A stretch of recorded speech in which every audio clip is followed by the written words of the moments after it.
Olá pessoal, bem-vindo ao meu canal. Eu sou o Dr. Ezequiel e hoje nós vamos falar sobre um tema que é de extrema importância para todo trabalhador, que são as verbas rescisórias. Entender os seus direitos no momento da demissão é fundamental para garantir que você receba tudo que é devido. E aí muitas dúvidas surgem para o trabalhador quando o contrato de trabalho chega ao fim. Meu objetivo neste vídeo é desmistificar esse processo, explicando detalhadamente quais direitos você tem, quais são as verbas rescisórias que você vai receber e quais são as modalidades de demissão aliadas a essa verba. Por isso, fique comigo até o final. Por esse guia completo, ele vai poder lhe ajudar na hora da sua demissão, para que você não possa perder dinheiro. Primeiramente, é importante entender, antes da gente entrar na especificidade de cada tipo de demissão, é crucial você entender o que são as verbas rescisórias. Basicamente, elas são os valores devidos ao empregado com o término do contrato de trabalho. Então, quando há o término do contrato de trabalho, o empregado ele tem alguns valores devidos que o patrão deve pagar, que a empresa deve pagar, e esses valores são calculados com base em algumas características, como a modalidade de demissão, o tempo de serviço, o salário e outras coisas. Elas visam compensar o trabalhador pelo término do contrato de trabalho e ainda garante os direitos adquiridos ao longo desse período de trabalho. E aí nós vamos explorar aqui as principais modalidades de demissão e o que cada uma delas implica em relação a termos de direito. A primeira modalidade é a modalidade da demissão sem justa causa. É provavelmente a modalidade mais comum que ocorre aqui no nosso país e ocorre quando o empregador decide encerrar o contrato de trabalho sem que haja alguma falta grave cometida pelo funcionário, pelo empregado.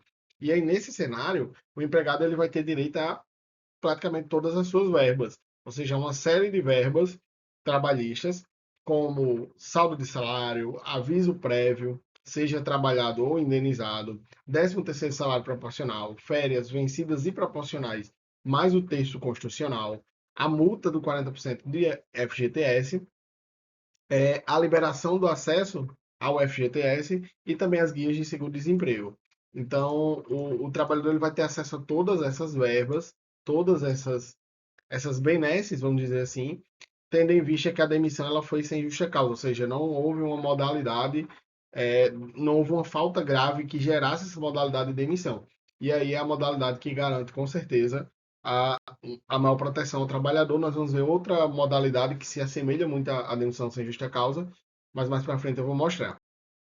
A outra possibilidade é a demissão com justa causa. Essa é uma punição máxima aplicada pelo empregador quando o funcionário comete uma falta grave. Ela está disciplinada lá no artigo 482 da CLT. Mas é importante, se você é empregador, e mesmo sendo empregado, isso é importante que você saiba, a justa causa ela exige uma prova robusta por parte do empregador. Não é qualquer falta que pode gerar uma justa causa.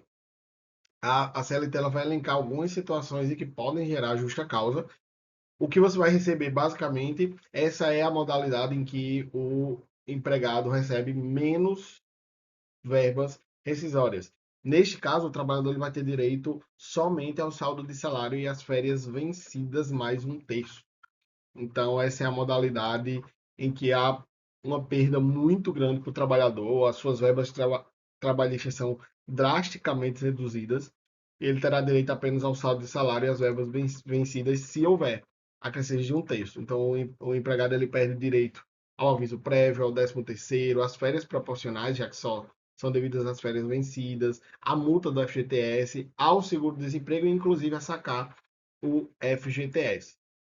A próxima modalidade de demissão é o pedido de demissão, que é quando o próprio empregado, ele parte dele o pedido de demissão.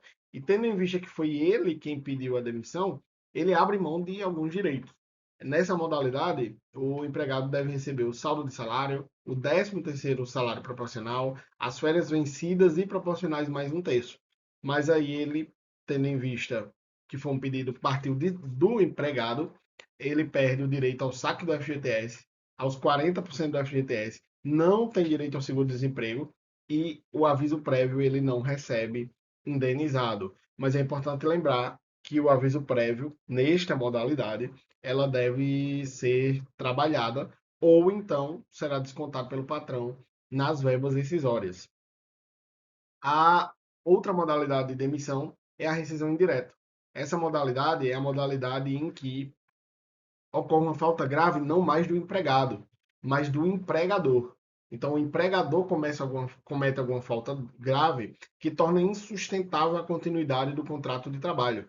É como se fosse uma justa causa que o empregado aplica ao empregador. Claro que para reconhecimento de decisão indireta é preciso um processo judicial, então é preciso que você contrate um advogado e entre com um processo judicial, demonstrando de forma robusta que houve alguma das causas que a CLT vai elencar, que pode ser assédio moral, por exemplo, pode ser o descumprimento das obrigações. Os tribunais já têm reconhecido, por exemplo, que o atraso ou não pagamento reiterado do FGTS é um motivo de rescisão indireta, e aí na rescisão indireta nós vamos ter as mesmas verbas como se o funcionário fosse demitido sem justa causa. Então ele vai ter direito ao saldo de salário, ao aviso prévio indenizado, ao 13º proporcional, às férias, mais um terço, tanto as vencidas quanto as proporcionais, a multa de 40% do FGTS e ao seguro-desemprego. Então, é uma modalidade que se assemelha bastante à modalidade da demissão sem justa causa, porque são as mesmas verbas, mas muda basicamente que haverá esse processo judicial envolvido.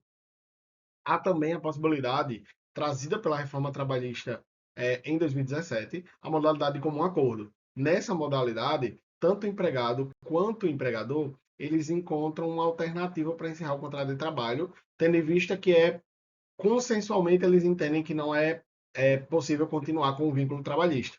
Nessa situação, o funcionário ele vai receber o saldo de salário, metade do aviso prévio, se indenizado, o 13º salário proporcional, as férias, mais um terço, tanto vencida quanto proporcional, mas a multa do FGTS ela cai pela metade, em vez de 40%, ela cai para 20% e só permite o saque do FGTS em até 80% do saldo que está lá. Nessa modalidade, é importante salientar, não há possibilidade de seguro-desemprego. Essa é uma modalidade introduzida pela reforma trabalhista e é uma opção que busca flexibilizar as rescisões, beneficiando ambas as partes. Então, há rescisões em que tanto a empresa quanto o empregado entendem que o vínculo deve se encerrar. E aí nós temos uma benesse para ambos os lados, sem penalizar de forma desproporcional nenhuma das partes. E aí, a última informação importante que você tem que ter é em relação aos prazos. Por que isso é importante? Porque muitas vezes a empresa ela não paga dentro do prazo. Então é importante você entender que o pagamento das verbas rescisórias ela tem que ser feita até 10 dias corridos após o fim do trabalho. A multa aplicada em caso de atraso, ela equivale a um salário do empregado. Então, a empresa ela tem até 10 dias e é fundamental que o empregador cumpra esse prazo para evitar as multas. Quanto ao cálculo em si das verbas trabalhistas, aí vai depender de cada modalidade de emissão, como a gente já falou anteriormente, e também vai depender de detalhes como se havia comissão, horas extras e outros detalhes. Tudo é calculado com base nas questões específicas e vai variar conforme cada modalidade de emissão. Por isso é importante que você esteja sempre bem informado. A gente chegou ao fim desse nosso guia sobre as verbas rescisórias e eu espero ter ajudado e esclarecido alguma das suas dúvidas. Sempre se mantenha informado, sempre procure o seu advogado de confiança, porque a informação para o cliente ela é fundamental e o empregado ele evita perder dinheiro. Então, esse passo a passo, esse guia das verbas acessórias é importantíssimo para que você esteja informado e garanta os seus direitos. Então se inscreva no canal, deixe sua dúvida nos comentários que eu estarei respondendo caso tenha, ative as notificações e nos vemos no próximo vídeo.